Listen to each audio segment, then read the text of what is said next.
এই পিঠেটা বেশ অনেকেরই পছন্দের। দেখে আশা করি বুঝতেই পারছেন, হ্যাঁ, এটা আলুর জাম। খেতেও বেশ নরম ও মিষ্টি। খুবই সহজভাবে এই পিঠেটা বানিয়ে ফেলা যায়। রেসিপিটি আশা করি আপনাদের ভালোই লাগবে। শুরু করার আগে বলছি, নমস্কার, আমি তন্দ্রা, আর আপনারা দেখছেন আমার হেসেলে আজকের রেসিপি। তাহলে এই পিঠেটা বানাতে আমাদের কী লাগছে সেটা একবার দেখে নেওয়া যাক। প্রথমে এখানে প্রায় 200 গ্রামের মতো আলু নিয়েছি, আর আলুটাকে সেদ্ধ করে নিয়েছি। এরপর আলুটাকে মেখে নেব, তাই এতে দিয়ে দিচ্ছি 2 টেবিল স্পুন মতো গুড়টাকে আমি কিন্তু গ্রেট করে দিচ্ছি। গুড়ের জায়গায় আপনারা চাইলে চিনি ব্যবহার করতে পারেন, কিন্তু অবশ্যই মনে রাখবেন চিনি বা গুড় যেন কম পরিমাণে হয় আলুর থেকে, নয়তো এটাকে মেখে নেওয়ার সময় গুড় বা চিনি থেকে জল ছাড়তে থাকে, আর আলুর জামগুলো বানানোর সময় বেশ নরম হয়ে যায়, তাই কম ব্যবহার করবেন। এরপর এতে দিয়ে দিচ্ছি চালের গুঁড়ো ও ময়দা। এখানে পরিমাণটা নিয়েছি 1 টেবিল স্পুন ময়দা, 1 টেবিল স্পুন চালের গুঁড়ো। আচ্ছা, এখানে বলে নিচ্ছি, যদি কখনো আলুটা মেখে নেওয়ার পর বেশি নরম বলে মনে হয়, তাহলে অল্প পরিমাণ ময়দা মিশিয়ে মেখে নেবেন, যেন জামগুলো তৈরি করার সময় হাতে লেগে না আসে। এবার একটা একটা করে আলুর জামগুলো বানিয়ে নিচ্ছি। দেখে আপনারা অবশ্য বুঝতেই পারছেন। প্রথমে গোল করে নিয়েছি, এরপর একটু লম্বা শেপ দিয়ে দিচ্ছি। এখানে বলে নিচ্ছি, আলুর জামগুলো তৈরি করার সময় হাতে কিন্তু একটু করে ময়দা বা চালের গুঁড়ো মেখে নেবেন। জামগুলো তৈরি করার পাশাপাশি একটি পাত্রে গুড়ের শিরা বানিয়ে নিচ্ছি, আর তার জন্য একটি পাত্রে দিয়ে দিয়েছি সামান্য পরিমাণ গুড়, আর এতে দিয়ে দিচ্ছি জল। শিরাটা কিন্তু ঘন করব না, মোটামুটি পাতলাই থাকবে। এরপর পাত্রটিকে গ্যাসে বসিয়ে জাল করে শিরা বানিয়ে নিচ্ছি।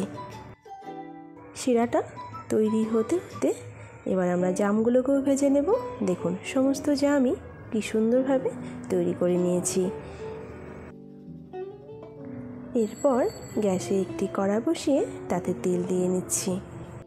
এখানে খেয়াল রাখবেন, তেল কিন্তু একদম কড়া ভর্তি বা বেশি করে দেবেন না, কারণ অনেক সময় বেশি জাম ছেড়ে দিলে তেলটা বেশ উপরে উঠে ফুলে আসে, তাই খুব বেশি কিংবা একদম কম তেলও দেবেন না। তেল আমি খুব গরম করছি না, কিছুটা গরম হয়ে গেলেই খুব সাবধানে আলুর জামগুলো তেলে ছেড়ে দিচ্ছি। এখানে একটি কথা বলে নিচ্ছি, একটি একটি করে জামগুলো ছেড়ে দেবেন, খুব উঁচু থেকে ছেড়ে দেবেন না, নয়তো তেল ছিটকে হাতে লেগে যেতে পারে, তাই খুব সাবধানে ছাড়তে হবে। জামগুলো ভেতর থেকে ভাজা হলেই তেলের উপরে সবগুলো জাম ভেসে উঠতে থাকবে। জামগুলোকে খুব কড়া করে ভাজবো না, তাই গ্যাসের ফ্লেম মিডিয়াম টু লো করে রেখেছি, যাতে ভেতর থেকেও খুব ভালোভাবে ভাজা হয়ে যায় আর ওপরটাও পুড়ে না যায়। এগুলো প্রায় ভাজা হয়ে এসেছে। আমি আরও কিছুটা ভেজে নিচ্ছি, কারণ কালারটা লালচে বাদামি ভালো লাগে, তাই আরও কিছুটা ভেজে নেব। এবার আলুর জামগুলোর কালার প্রায় চলেই এসেছে। 2 থেকে 3 মিনিট গ্যাসের ফ্লেম বাড়িয়ে আর একটু ভেজে নেব। প্রায় 2 থেকে 3 মিনিট পর জামগুলো এরকম একটি ঝাঁঝরির সাহায্যে ভালোভাবে ছেঁকে তুলে নেব। আর হ্যাঁ, এগুলোকে তুলে নেওয়ার পরও কিছুটা কালার চলে আসে, তাই আমি এইরকম কালার থাকা অবস্থাতেই তুলে নিচ্ছি। এইভাবে সবগুলো জাম আমি ভেজে নিয়েছি। এবার এগুলোকে শিরার মধ্যে ছেড়ে দেব।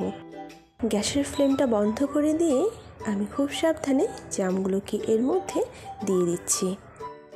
4 থেকে 5 মিনিট এইভাবেই রেখে দিন। ব্যাস তৈরি আলুর জাম পিঠে।